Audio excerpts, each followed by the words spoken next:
Welcome to SSC exams. SSC exams में आपका स्वागत है।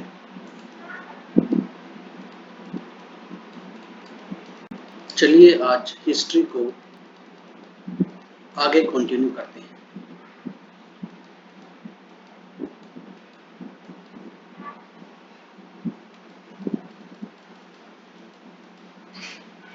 तो ये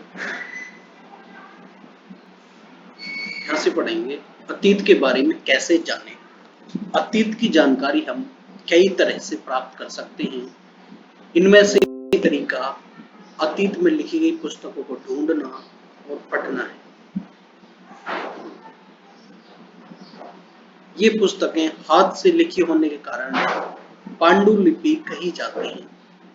अंग्रेजी में पांडुलिपि के लिए प्रयुक्त होने वाला मैन्युस्क्रिप्ट शब्द लैटिन शब्द मेनू मेनू जिसका अर्थ है हाथ है से निकला है। ये पांडुलिपियां प्राय ताड़पत्रों अथवा हिमालय क्षेत्र में उगने वाले भूर्ज नामक पेड़ की छाल से विशेष तरीके से तैयार भोजपत्र पर लिखी मिलती है। ये जो लिखी हुई है ये पांडुलिपि। इतने वर्षों में इनमें से कई पांडुलिपियों को कीड़ों ने खा लिया तथा कुछ नष्ट कर दी गई। फिर भी ऐसी कई पांडुलिपियां आज भी उपलब्ध हैं। प्राय ये पांडुलिपियां मंदिरों और विहारों में प्राप्त होती हैं।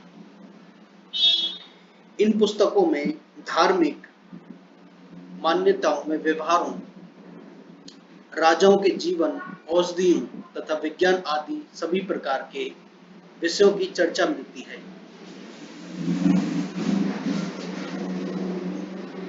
इनके अतिरिक्त हमारे यहाँ महाकाव्य, कविताएं तथा नाटक भी हैं। इनमें से कई संस्कृत में लिखे हुए मिलते हैं, जबकि अन्य प्राकृत और तमिल में हैं। प्राकृत भाषा का प्रयोग आम लोग करते थे। हम अभिलेखों का भी अध्ययन कर सकते हैं। ऐसे लेख पत्थर अथवा धातु जैसी अपेक्षाकृत कठोर सतहों पर उत्कीर्ण किए गए मिलते हैं।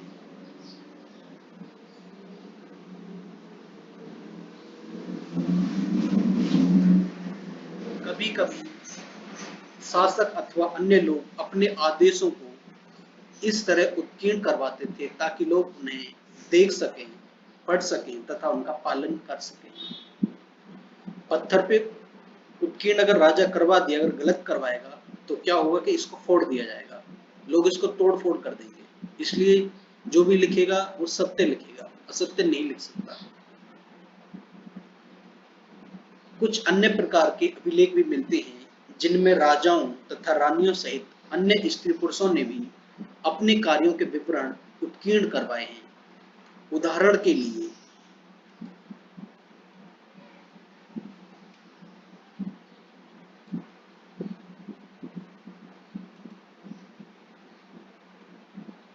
प्राय शासक लड़ाइयों में अर्जित विजयों का लेखा जोखा रखते थे। लड़ाई में कितनी जीत करी है उसका लेखा जोखा करते रखते थे। क्या तुम बता सकते हो कि कठोर सतह पर लेख लिखवाने के क्या लाभ थे? ऐसा करवाने में क्या क्या कठिनाइयां आती थी?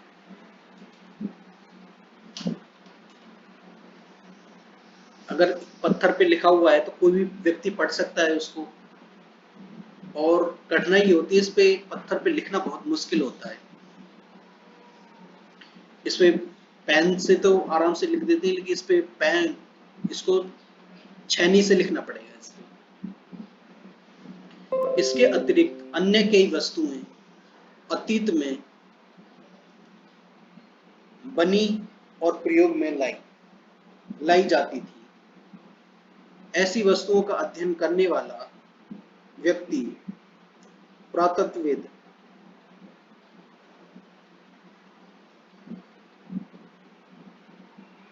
कहलाता है। पुरातत्वविद पत्थर और ईंट से बनी इमारतों के अवशेष, चित्रों तथा मूर्तियों का अध्ययन करते हैं। वे औजारों, हथियारों, बर्तनों, आभूषणों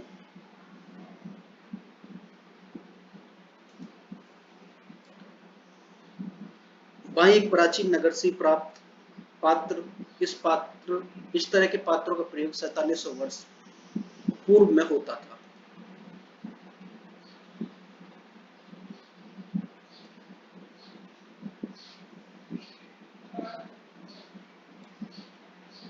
दाएं, एक पुराना चांदी का सिक्का, इस तरह के सिक्कों का प्रयोग लगभग 2500 वर्ष पूर्व, ऐसे सिक्कों का प्रयोग पहले होता था। हमारे द्वारा आज प्रयोग में आने वाले सिक्कों से यह सिक्का कैसे भिन्न है? ये सिक्का है, ये गोल है। आज का जो सिक्का है वो गोल है, ये चौखंटा है। ये भी देखो,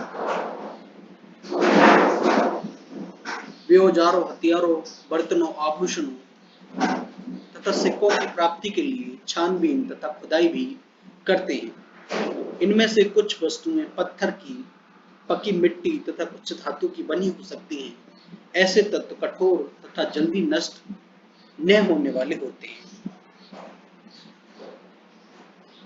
पुरातत्वविद होते हैं, मतलब आर्कियोलॉजिस्ट, वो सिक्कों की प्राप्ति के लिए छानबीन करते हैं तथा जमीन खुदाई करते हैं ताकि इतिहास का पता लगाने के पहले क्या हुआ था।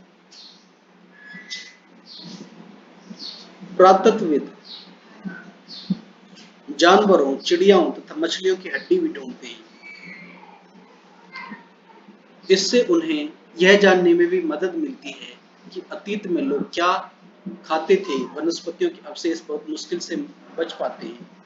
यदि अन्न के दाने अथवा लकड़ी के टुकड़े जल जाते हैं तो वे जले हुए रूप में बचे रहते हैं। मतलब प्रातः जानवरों, चिड़िया तथा मछलियों की हड्डियां भी ढूंढते हैं, मतलब ये चीजें ढूंढते हैं। इससे उन्हें जानने में मदद मिलती है कि अतीत में लोग क्या खाते थे। वनस्पतियों के अवशेष बहुत मुश्किल से बच पाते हैं। पेड़ पौधे वगैरह होते हैं, उनके अवशेष नहीं बच पाते क्योंकि वो गल जाते हैं। यदि अन्न के दाने अथवा लकड़ी के टुकड़े जल जाते हैं तो वे जले हुए रूप में बचे रहते हैं। क्या पुरातत्वविदों को बहुधा कपड़ों के अवशेष मिलते होंगे? पांडुलिपियों, अभिलेखों तथा पुरातत्व से ज्ञात जानकारियों के लिए इतिहासकार प्राय स्रोत शब्द का प्रयोग करते हैं। स्रोत शब्द का प्रयोग करते हैं। पांडुलिपियों, अभिलेखों तथा पुरातत्व से ज्ञात जानकारी, जो भी जानकारी इकट्ठी होती है उसको स्रोत बोलते हैं। उसका स्रोत क्या है? इतिहासकार उन्हें कहते हैं जो अतीत का अध्ययन करते हैं। स्रोत के प्राप्त होते ही अतीत के बारे में पढ़ना बहुत रोचक हो जाता है, मतलब उसमें बड़ा मजा आता है, क्योंकि इन स्रोतों की सहायता से हम धीरे धीरे अतीत का पुनर्निर्माण करते जाते हैं। अतः इतिहासकार तथा पुरातत्वविद उन जासूसों की तरह हैं जो इन सभी स्रोतों का प्रयोग सुराग के रूप में कर अतीत को जानने का प्रयास करते हैं। अतीत एक या अनेक? क्या तुमने इस पुस्तक के शीर्षक हमारे अतीत पर ध्यान दिया है? यहाँ अतीत शब्द का प्रयोग बहुवचन के रूप में किया गया है। ऐसा इस तथ्य की ओर ध्यान दिलाने के लिए किया गया है कि अलग अलग समूह के लोगों के लिए इस अतीत के अलग अलग मायने थे। उदाहरण के लिए पशुपालकों तथा कृषकों का जीवन राजाओं तथा रानियों के जीवन से तथा व्यापारियों का जीवन शिल्पकारों के जीवन से भिन्न था।